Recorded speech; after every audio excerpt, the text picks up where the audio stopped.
Hello students, I welcome you again in this class for the students of Standard 9th. Today in this session we will study a new poem, A Legend of the Northland. This is our fifth chapter from the book Beehive, and this poem is composed by an American poet, Phoebe Carey.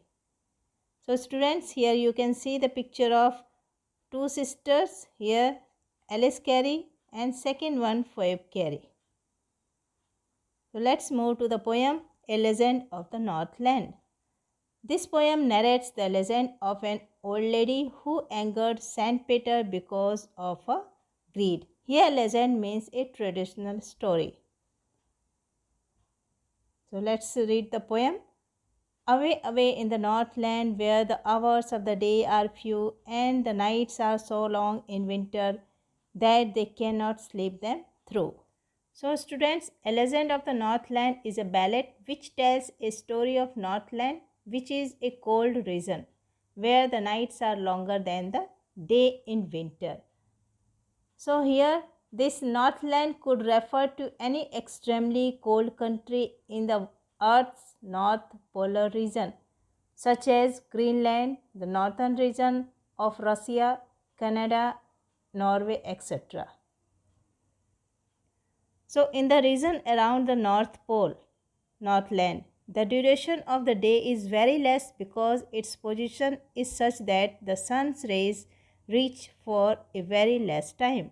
When this area is experiencing winter season, the duration of night is very long and the daytime hours are very less. So here students, you can see in line 4, they refer that they cannot sleep them through. They refers to the people who live in this region. The poet says that the duration of the night time is so long that the people cannot sleep them through. If they go to bed, take a few hours of sleep, and then they wake up and it is still night time. He wants to emphasize on the fact that the duration of the night is very long, right? Let's move to read the second paragraph. Where they harness the swift reindeer to the sledges when it snows, and the children look like bear cub in their funny furry clothes. So due to severe cold, children wears the funny furry clothes and they looks like a bear's cub. Here harness means attach. People use reindeers to harness their sledges and the children look like bear cub because they are made to wear furry clothes. The Northland region experiences severe cold condition. It is a snowy area. The reindeer is an animal which is found in this polar region. People tie the reindeer to sledges and then reindeers pull the sledges. He adds that the children look like young ones of a bear because they wear funny looking clothes made of fur which is like the furry skin of a bear, right? Third paragraph. They tell them a curious story. I don't believe this true. And yet you may learn a lesson if I tell the tale to you. Here in the line first, they refer to the parents or elder and them refer to the children or the younger generation. The elders of the Northland region tell a strange and interesting story to the younger generation. The poet says that he does not think that the story is true, but if he tells the story to the reader, maybe the reader could learn a lesson from it. So the story gives an important message. So students, here the poet says that a legend is a traditional story, but it may not be true. The title of the poem, A Legend of the Northland, suggests that it could be an imaginative local story. Even the poet who has penned it believes that it is not true. Move to next paragraph. Once, when the good Saint Peter lived in the world below and walked about it preaching just as he did, you know. So, this story is about Saint Peter when Saint Peter used to live in the world and went around giving religious lectures to the people, just like all saints do. Then an incident happened. So there is a legend that once Saint Peter came preaching to the people and he was very hungry. He came to the door of a cottage in traveling around the earth where a little woman was making cakes and baking them on the hearth. Here, hearth means open fireplace. When Saint Peter was moving around the world, giving religious lectures to the people, he reached the door of a cottage where a small woman was making cakes. She was baking the cakes in the fireplace, right?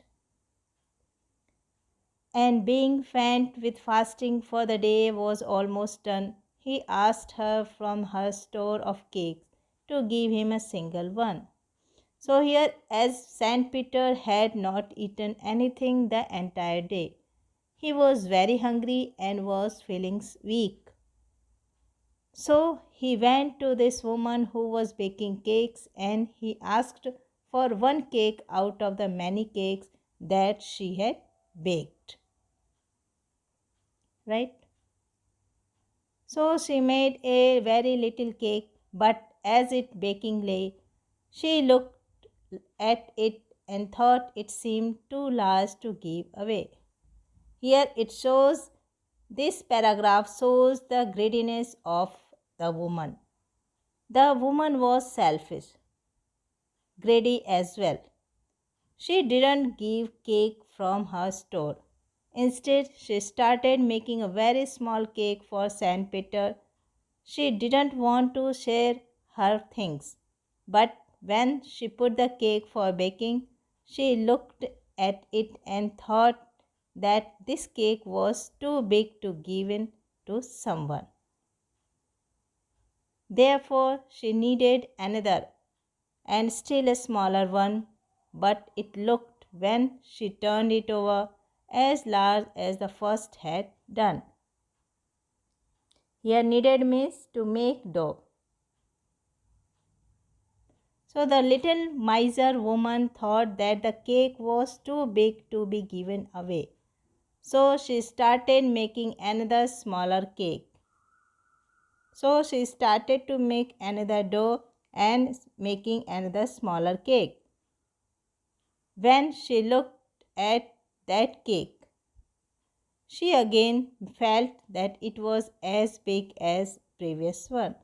Again she was not ready to give this smaller cake to Saint Peter. Then she took a tiny scrap of dough and rolled it flat and baked it thin as a wafer. But she couldn't part with that. The third time, she took a very small amount of dough and rolled it. The poet says that she rolled and rolled to lay emphasis on the fact that she rolled the dough and made it very thin like a wafer and baked it. But she was so greedy that she couldn't give that thin piece of bread to the saint, right?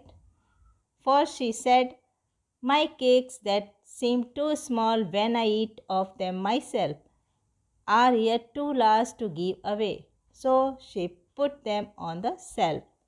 The woman reasoned that when she ate the cakes, she felt that they were very small, but if she had to give them to someone, she felt that they were too big to be given away. This incident shows her greediness. So her thinking shows her greediness. She was so miser and greedy too. She put all the cakes on the shelf of her kitchen and she didn't give any cake to Saint Peter, right? Then good Saint Peter grew angry, for he was hungry and faint, and surely such a woman was enough to provoke a saint. Provoke means make angry. Saint Peter became angry. He was very hungry. He was feeling weak, and the selfish woman was not ready to give him even a small cake. This behavior of the greedy woman angered the Saint Peter. And he said, "You are far too selfish to dwell in a human form, to have both food and shelter and fire to keep you warm." Saint Peter cursed the woman and said that she was very selfish. She did not deserve to live like a human being. He added that God had given her food, shelter, fire to keep warm, but she had become selfish for all the resources she had. She did not want to share them with anybody, and this thing made Saint Peter angry. "Now you shall build as the bird do, and shall get your scanty food by boring and boring and boring all day in the hard dry wood." Here Saint Peter cursed the woman that hence she would become a bird because she did not deserve the human form, as she had all the things, a plenty of food, fire to keep her warm, but she didn't want to share these things to anyone. So Saint Peter cursed her. "She shall become a bird, and just like birds build their houses by boring into the wood and collect very little food by working hard the entire day. Similarly, she would also work hard in the dry wood all day and get little food and make a small place for herself to live in." Right? Then up she went through the chimney, never speaking a word, and put out of the top flew a woodpecker, for she was changed to a bird. Here, as soon as Saint Peter cursed the woman, she did not get a chance to speak for herself, because that very moment she flew up to the roof through the chimney and flew out in the form of a bird.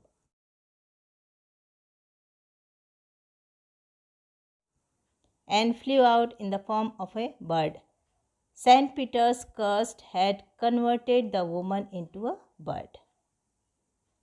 She had a scarlet cap on her head, and that was left the same. But all the rest of her clothes was burned black as a coal in the flame. When the woman was turned into a bird, at that time she was wearing a red colored cap on her head. Here scarlet means red color. This cap was here on the bird's head also, but the woman's remaining clothes had burned and turned black in color just like coal. And every country schoolboy has seen her in the wood, where she lives in the tree till this very day, boring and boring for food. People who live in the countryside, even the small children who go to school, seen this kind of bird in the woods. They see that she stays here all day and keeps on digging the wood with her beak to collect her food.